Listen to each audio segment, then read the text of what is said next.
Okay, so good morning, everyone. My name is Josh Willows. I'm here from Broadbean Technology along with my colleague here, James. So it's a little bit of an unusual one today. Obviously, we're used to doing these in person and a little bit of a different dynamic today. So we thought it would be good to do a little bit of a mix, so a bit of a presentation, but to keep some of that more kind of live feel. We invited James across, who we've worked with a few times in the past and have always found to be very knowledgeable and also make us look good, which is also helpful. We thought we would use that to kind of talk through some of the key themes that we're going through today. But before I start, I'll let James introduce himself in terms of what he does. Fantastic. Thanks, Josh. Morning, everybody. So great to be here. And my role is I've been working in the recruitment sector now for over 25 years. I'm an advisor to recruitment organizations. So we work on predominantly on the agency side, working with literally hundreds of recruitment companies in different guises. I run an organization called the Recruitment Network, which is a community of recruitment leaders around the world. And our job is pretty simple, is to try and enable recruitment organizations, recruitment agencies to be better at what they do. And what I think they should be doing is working in better partnership with organizations that they work with rather than as suppliers. So great to be here. Really interested to listen to some of these market trends. We've done a few of these before with Broadbean. So I know the market insights they have are superb. And this bit about buzzwords, which extraordinary, because I think, we make up words every day, new acronyms, new things to say just to make it sound good. I'm not sure I understand what half of them are. So I'm intrigued myself to find out from Josh this morning what we can find out about some of these buzzwords and what they actually mean.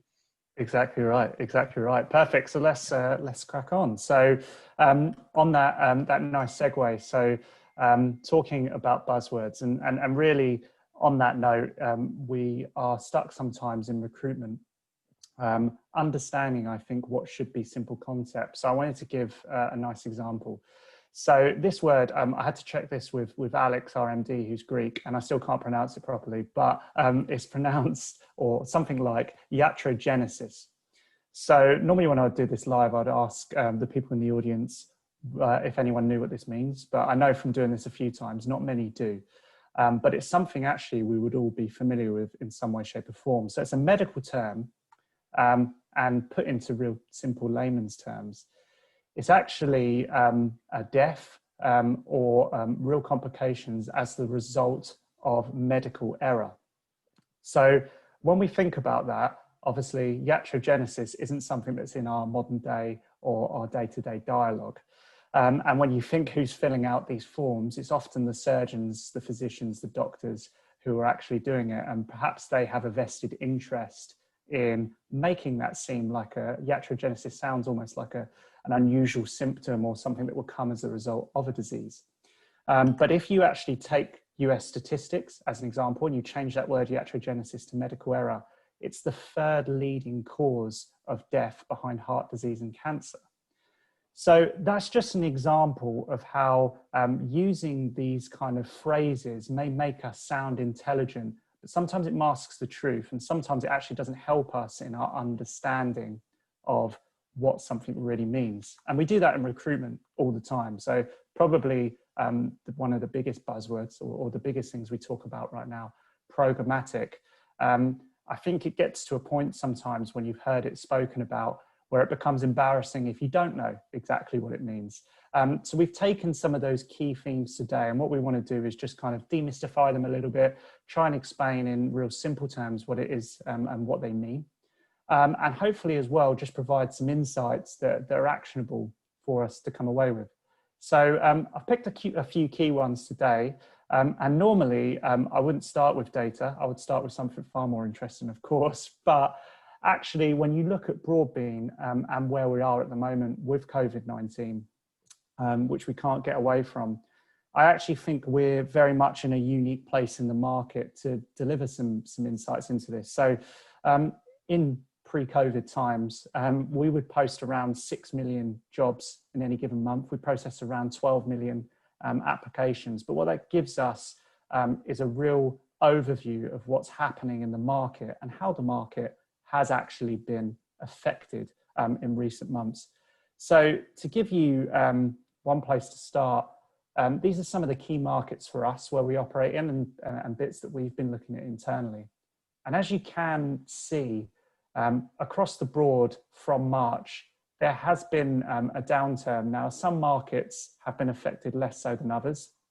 Unfortunately, the blue line, which is the UK, seems to have taken quite a dramatic hit in terms of the number of jobs posted over that time frame. But the positive news is it seems like across the board, this is all leveling out. Where I thought it was actually more interesting, and I'm just going to explain this in a bit more detail so it's easier to kind of understand, is what this actually means specifically in the UK market. So this data is actually from July last year. And as you can see, I'm going to try using this laser pointer now. So as you can see, the market has, and the number of jobs have slowly decreased. Maybe if I was doing this 6 months ago, we would have been talking about the effect that Brexit has had on jobs, but the COVID pandemic kind of blown that out of the water. But you can see here the number of applications almost directly mirrors that. Where there's been a real change over the last few months, so really since April, is obviously with more people being out of work, more people being on furlough, more people considering their careers, the number of applications in terms of applications per vacancy has gone up quite significantly in comparison to the number of jobs available. And that's really flipped the market on the head. We've been in a market for a few years now where actually candidates have had the choice of which jobs to apply for. And we're almost seeing the opposite. So there's going to be less jobs and less candidates out there. So I suppose from your perspective, James, and seeing that as well, with a lot of the staffing agencies that you work with, which are often a little bit ahead of us sometimes in the corporate space in terms of feeling some of this and how it all works. What do you think, from your perspective, that kind of means for the market at this point? Yeah, I think this is fascinating. I love a good bit of data. I love a good graph, and I think this is fascinating. Actually, I think we've seen a massive shift in the marketplace, as you quite rightly said. It's been a forced shift because of COVID, unfortunately, but it's really spinning the market on its head. In some instances, it's quite a good thing. I think there's some good stuff that's going to come because of this, and obviously there's a lot of bad stuff that's going to come for a lot of people as well.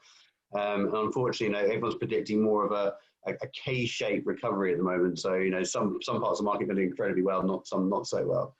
But it never removes away from the fact that in any organization, talent is the most important part of the business. Job seekers, your candidates are the heartbeat of your business. A lot of organizations, not just on agency side necessarily, just generally, I think have done a pretty bad job around how they've treated candidates and that type of stuff, and even their own internal staff, let alone job seekers as well, over the course of the last 6 months, certainly, but even beyond before that as well. So I think we've got a duty as organizations, as agencies, to ensure that we are responding, communicating, treating our candidates like human beings and not just numbers and statistics in a big field. And as it grows, and as you get far more applications, as you become flooded in your inboxes with applications for jobs, it becomes harder and harder and harder for anyone in recruitment to be able to respond and keep in touch with people like that. So it has to become a pivotal priority for organizations, anyone in recruitment, to come up with a strategy to ensure that as the markets are far, far wider now when it comes to applications per vacancy, that we respond accordingly and we service that still in a way as it feels personalized and everything else. Now, and it's hard to do because we're in a short-term game where actually what we're looking at needs to be focusing on is the long-term outputs this is going to create. So the candidates that we don't deal with today won't be our candidate advocates tomorrow, and probably won't be the future talent in our businesses tomorrow because we've ignored them, and so on and so forth. What companies are doing well at the moment is they're defining new technology to enable them to do that. We've seen a lot of organizations really embrace voice recognition and AI-led chatbots to a whole new level. And I think COVID has really fast-tracked this, which has been great. So actually, I'm now very excited about the ability to cast a really, really wide net to talent to get as many people as I want coming in. But I now have a chat bot that is very, very clever, very intelligent, and feels very personalized, that actually will take people through a journey of filtering and also of redevelopment, which is that actually we can still help you with that. So I think we've got to be prepared for this. I think we've got to, but I think we can also use it to our advantage as well. Yeah, and I think that's fascinating because everything intuitively to me says that a chatbot, maybe candidates don't want to speak to them and they always want to speak to a person, and we always feel like that. But all of the data that I've seen and going through multiple presentations and actually seeing this specifically in the recruitment space is candidates actually really value that acknowledgement, that receipt, that they feel like they're being processed and they're getting feedback immediately, rather than the kind of alternative is disappearing into that ATS black hole, so to speak, with fear that they're never going to be spoken to again, right? Well, this is it. And what would you rather have as an applicant, honestly? Would you rather have a meaningful conversation with a chatbot that's going to give you some insights and advice and actually help you, or a human that's basically going to say, I haven't got time to talk, sorry, and you've been unsuccessful, goodbye? I'd probably go with the former out of the two, right? And I think in any marketplace, it's fairly obvious that we're now playing a volume play at the moment, which is good, but it just means I think we need to embrace it and use it in a better way. 100%. And I think well, the good thing about this event actually is there's lots of technologies all designed to make these processes easy, and probably it's a time really to lean on tech with that. I think the other thing being, we always call them the silver medalists, or the people at the moment. It's going to be important about how you treat those candidates, as you said, that aren't successful, that aren't the ones that actually become your hires. Because if we're at a moment where we can be collecting so many of those applications, but with the market being like it is, keeping in contact and actually using that database in the coming months afterwards, when your jobs start returning and you start being able to have more vacancies, is also going to be equally as important.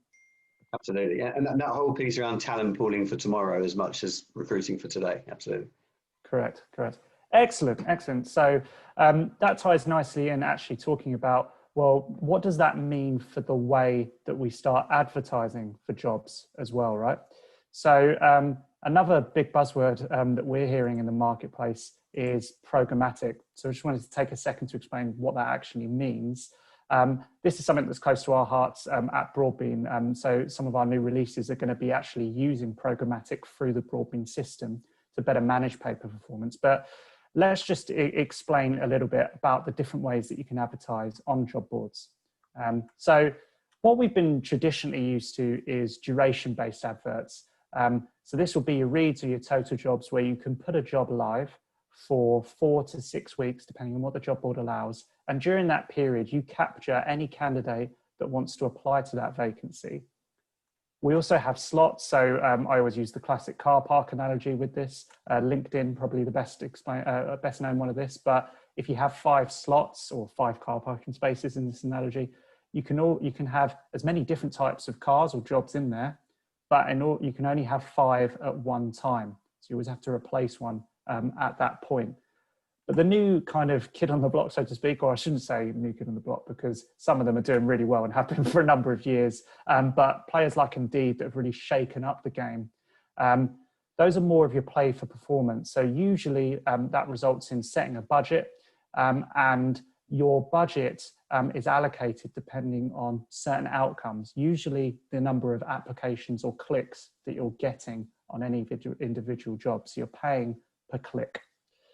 Now, when you look at pay per performance, and people get often confused on what programmatic is effectively pay per performance. The only difference between that is normally when you're doing pay per performance with an Indeed, that's a one-on-one relationship. Programmatic just uses technology in order to manage those bids for clicks across multiple platforms in one go. So there's a number of players out there. So it's like being able to manage pay per performance, but you don't worry where that candidate is coming from. You just want to get that candidate. So there's a lot of businesses, Appcast, ClickIQ, Recruitix, Jovio on there. And I think just this kind of standard summary, but for me, what I think is interesting in tying that in with what we just previously spoke about is we're now in a market where actually we're going to be likely to getting more applications for pay per performance jobs than perhaps we did. So this is kind of anecdotal at this point, but what does that actually mean of the true value of a pay per click or pay per application? And are we going to see a decrease in that? I guess we're kind of yet to know. But from your perspective over the last 25 years, as you said at the beginning, and seeing all these different job boards, what's your thoughts on like the pay performance or programmatic compared to, I guess, our more traditional ways that job boards work? Yeah, again, my thoughts probably 6 months ago are different from what they are today, and probably what they're going to be in 6 months' time. For me, and I can summarize this pretty quickly actually, and I think this is coming down, particularly in any organization at the moment, is everything that you do, every supplier that you have, every system or technology you use, now more than ever, you need to work and sweat that system to work. As simple as that. And I think, the three key buzzwords that I've been using and focusing on when it comes to the companies we advise is around, at the moment, it's all around efficiency, profitability, and productivity.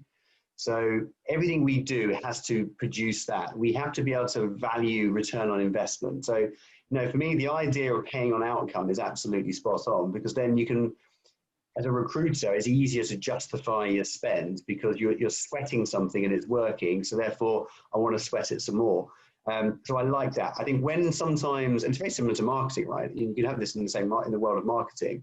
In the world of marketing, you can spend a fortune on marketing stuff and never actually know whether it's giving you a return on investment or if it's actually working or not.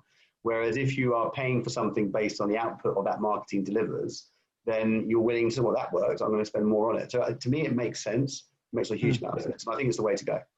Yeah, I agree. I think for a lot of, and I've put this kind of when part here, if traditional methods aren't delivering the volume or quality that you need, I think there's another question sometimes for businesses of, do I need to change things, or is it broken? Because for some businesses, those reads, those total jobs, those duration-based adverts may fulfill everything that they need. And therefore, actually, they benefit. The benefits of something like a duration-based advert is the fact that it's uncapped in terms of the number of candidates you get.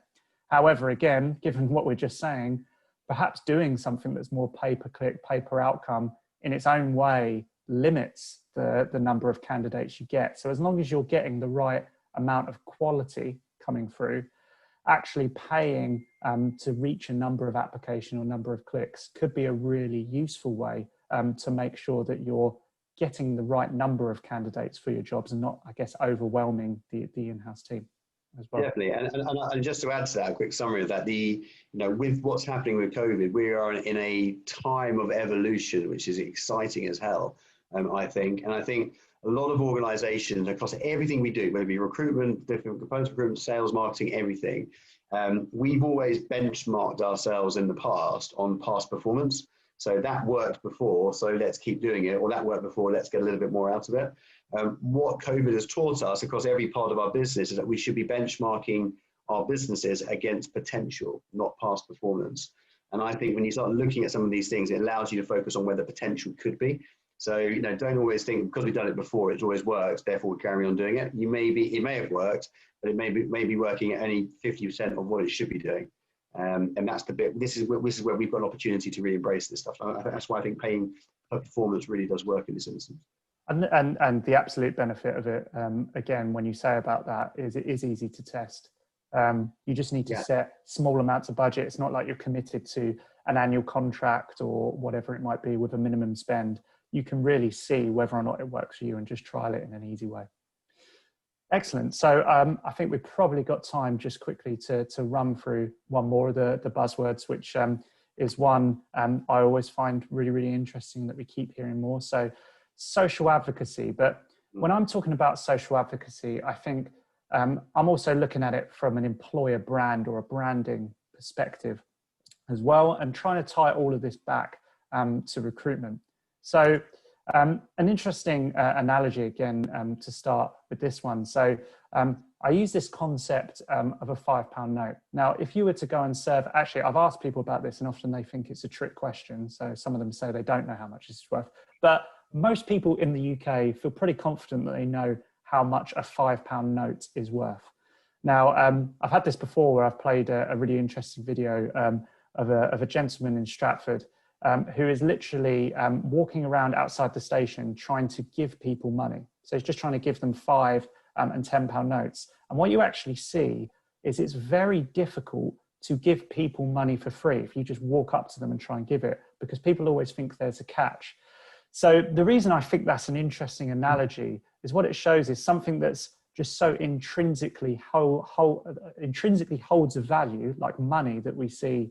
I was going to say we see every day, but now we just look at our bank accounts online and our Monzo cards or whatever it might be. But something that we all know and we're familiar with is worthless if you don't have trust, if you don't trust the person that's trying to give it to you. And that's what I think is the most important thing that something like social advocacy from the employees can bring the business in terms of trust to candidates. So there's it's no kind of coincidence that when we go onto Amazon, we read all of the reviews before we buy a product. Before we book a hotel, we look at the reviews on TripAdvisor. Glassdoor is obviously in the recruitment space is something that's really, really grown because candidates are genuinely interested in what businesses are like to work for. And I think we in recruitment shouldn't treat that any different. So whether we're buying products, we're booking holidays, we're booking restaurants, we're applying for jobs, we're fascinated with what the average person has to think about that, as opposed to what the company says. So I've taken a few slats here and I've learned over the years, get these really big and prominent on the screen and then people can screenshot them and take them away to the company. But you see here, so content is shared by employees, it receives 8 times the amount of engagement. Employee shares have doubled the click-through rates of corporate shares. I think that one's an interesting one because it comes from LinkedIn itself, which is such a prominent recruitment platform for so many of us. And I like to use this analogy. If you look at your employee or your candidate database as actually a passive candidate database, sorry, I should say. So if you look at your employees' connections as a passive candidate database, because the average person has around 400 social professional connections. Myself and most of the people in recruitment probably have about 10 times that almost. But what we then know is by sharing content about what your culture is like, what your business is like to work for, by sharing your company's jobs, your employees have already done the hard work in building that passive database, so to speak, or building that network. It's just about, as an employer, how can you leverage that in order to drive more applications and more people ultimately trusting your brand and applying for your jobs. So again, from your perspective, is this something that you've seen much in action? Have you seen businesses doing it well or any good ideas on this as well? Yeah, this is possibly one of the biggest white elephants, red flags, whatever you want to call it at the moment. And I think, again, if we use what's been happening over the last 6 months, if you look at what's been happening to brands just generally, organizations over the last 6 months will be remembered very, very clearly for what they did and what they didn't do over this period, more so than ever before, probably certainly in the last sort of 10 years. Yeah. And I think it becomes a really interesting play because I think the role of HR, the role of recruiters is significantly increased now. It's so much more important than maybe it was deemed in the past, because a big part of it is driving that employee advocacy. It's about driving that employee value proposition, that brand movement, whatever you want to describe it, whatever word you want to describe it. And I think it is absolutely business critical. We're in a situation that we refer to as VUCA, so volatility, uncertainty, complexity, ambiguity, all these words. That is a summary of the world we live in right today. Doesn't mean it's a bad world, but it means it's just a little bit weird and a little bit confusing. So you're absolutely right. What people need more now than ever before is direction. They need trust. They need, we need to remove fear from people as much as we possibly can. And you won't get that from branding. You get that from individuals, people I know, people I trust, my peers, saying things about, I want to ask you first. In the same way, I can go to a great website and it will make me want to book a hotel. But actually, just before I book it, I'm going to ask Josh, because I know you've been there before. What was it really like, Josh? And that is absolutely true more than ever before. So now, and more important than ever before, is also the really good thing about it as well. It's a very, very cheap and free way to advertise your brand, which is good. So, what should organizations do? To me, it's fairly simple, is every employee within a business is a potential brand ambassador of some description.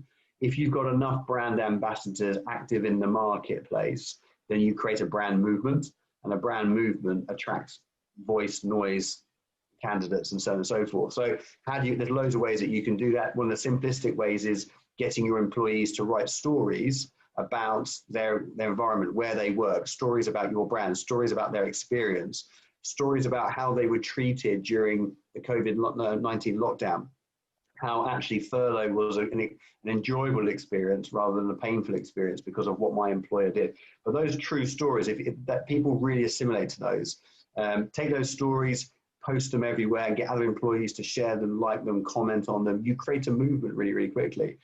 Even better, where it's worked really, really well, is when employees have started creating stories online by doing it in video format. So they're actually willing to sit on the camera for a minute, 2 minutes, 3 minutes, and just summarize what it's like, what it's been like, and why they're grateful. The impact that has from a social media perspective, a brand perspective, is enormous. And I don't think you could get anywhere near close to that with however much money you want to spend, but doing traditional organizational brand activities. I think it's the employees that I want to hear from. It's my peers I want to hear from, because they're the ones I trust the most. And right now, I need trust more than anything else. Yeah, I think at the moment people have been forced to become more authentic. Like we've all had that scenario now where we're on a business call and we have to nip out halfway through to get a delivery, or the children walk in to the room in the middle of it. But it's actually, I think it's a weird thing. I think like 10 years ago, you might have seen those things as really, really embarrassing.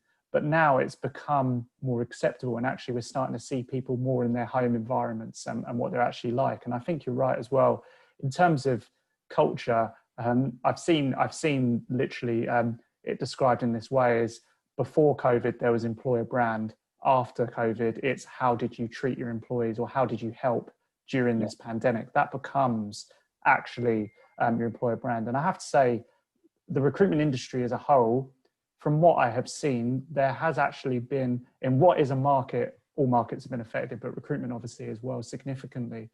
I've been really kind of encouraged by seeing what so many companies are trying to do to help out in the industry, particularly in those areas that we know that are struggling, the NHS, in care, in some of those, and struggling to get candidates. The final thing I'll just say on that is, I think as well, in a weird way, this is an easy time to capture great content because everyone's at home and we're all sat in front of a webcam for most of the day. And we had, even just internally, simple things like showing what your home office environment is, or bringing your pets onto calls, like simple, tiny, I know they seem really simple, but that makes you as a brand and as a company to work for just seem that much more appealing to candidates. No, you're absolutely right. And, I was speaking at a conference a couple of days ago, actually, and we were talking about that. Well, we're asked the question, have people's values and vision and mission statements, have they all changed now because of COVID? And they haven't changed at all. They've just been exposed. And I think people now have basically been given a first-hand insight into those values that you stick on your wall and put on your website that you say make you an employer of choice. Actually, are they real? Or actually, because you haven't been showing them for the last 6 months, when probably it's a good time to be showing them. And I think that's been a really interesting realization for a lot of people, and it's going to have a massive impact, good and bad, for a lot of organizations. But no, you're absolutely right. No, we've all been invited into each other's bedrooms for Zoom calls and all sorts of stuff. We met each other's kids. This is one of the good things about that's coming from COVID, if you're allowed to say that, is that a lot of the barriers have been broken down now, which is really, really exciting. And I think creates huge amounts of opportunities for organizations to attract employees in a completely different way. The one thing I will say, however, you need to be a little bit careful. We need to be a little bit careful, because there's a huge amount now of fatigue out there when it comes to video and that type of stuff. So like that whole classic, not another Zoom call type thing. So you've got to position this carefully, and you've got to get it right.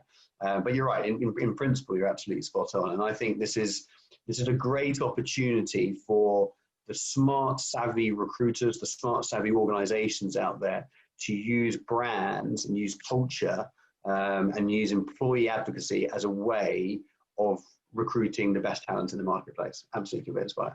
Yeah, and if I take that word, employer branding or marketing, whatever it might be, it's getting that across is often, you always see the big budget organizations that may be able to run six-figure campaigns where you see the Hollywood videos of what the business is like, and then you've had the kind of the bracket behind that have always struggled a little bit more. maybe another way to phrase something like social advocacy is it's like crowdsourcing your marketing or crowdsourcing your employer brand. You're taking the business and the people that actually live and breathe your company and asking them, what is it like to work here? And in doing that, I would imagine for most businesses, you're going to get much more interesting and unique content, to your point as well, than what 2 or 3 people can think up in a virtual boardroom on a call about how do we capture a 1,000 employee organization's culture. Definitely. And if you look at, one of the things that we've been studying is things like, on social media activity, which activity seems to be working the best and has been working the best. Now, what are people listening to and assimilating with at the moment?